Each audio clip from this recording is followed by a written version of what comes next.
Around 39 Tory MPs could lose their seats amid the backlash over universal credit, a study has warned. Among those are high-profile former ministers including Amber Rudd and Iain Duncan Smith, the architect of the government's flagship welfare scheme. Ministers including Secretary of State for Wales Alun Cairns, Environment Minister George Eustice and Work and Pensions Minister Alok Sharma could also be rejected at the polls. Analysis by campaign group 38 Degrees shows these constituencies have more people who could be moved on to universal credit, potentially losing the money, than the MP's majority. If just a fifth of those affected are Conservative voters who switch their vote, the Conservative Party could lose so many seats at any election they struggle to work even a minority government. Amber Rudd could also be at risk. Image, AFP, Getty Images. It comes as a public spending watchdog found universal credit is causing unacceptable hardship for many of its claimants. The Public Accounts Committee said the Tory fortress mentality is failing claimants who are struggling to adapt. Universal credit, which is being rolled out gradually, replaces 6 existing benefits with a single payment, but critics have argued the program, which has been subject to several delays, is flawed. A report by the Child Poverty Action Group suggests single parents face a cut in their income of £2,380 a year, families with 2 children could lose £1,100 on average and families with 3 children face a cut of £2,540.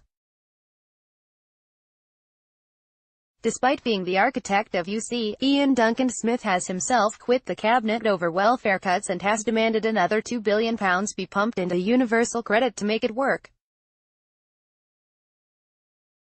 While former Tory PM Sir John Major has warned it could become Theresa May's poll tax, which sparked riots and helped lead to her downfall. Demonstrations. Poll tax in Trafalgar Square. 3 bits of bad news. The Tories just slipped out on a quiet Friday afternoon. The research comes after more than 60,000 people signed a 38 Degrees petition to Chancellor Philip Hammond, calling on him to put more money into the universal credit system. Charlotte Woodworth, campaigns director at 38 Degrees, said, "Tens of thousands of people have called on the Chancellor to ease the pain of universal credit.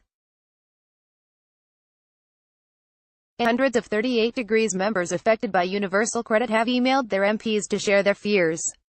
While the concern about its effects is widespread, this analysis shows the government also face a political cost. The Mirror are demanding a halt to the expansion of universal credit and for a review to take place. "We say there are 3 options. Redesign UC to be fit for purpose, exit in favor of the old system. If UC is unfixable, introduce a brand new system. Sign our petition to stop the rollout of universal credit across Britain and to replace it with a fair system by signing our petition."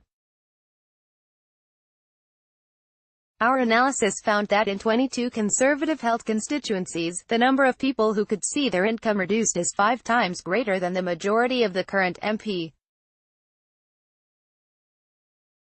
Our calculations found that if just a fifth of those affected are Conservative voters who switch their vote, Theresa May's government could be in deep trouble. 38 Degrees members are calling on the Chancellor to use his budget to give more money to universal credit and so ease the pain families up and down the country are facing. 38 Degrees has compared the number of households that are expected to be affected with the parliamentary majorities of the sitting MPs. In 23 constituencies, there are 5 times as many households affected as the parliamentary majority of the incumbent MP. 22 of 23 are held by Conservatives in the 2017 general election.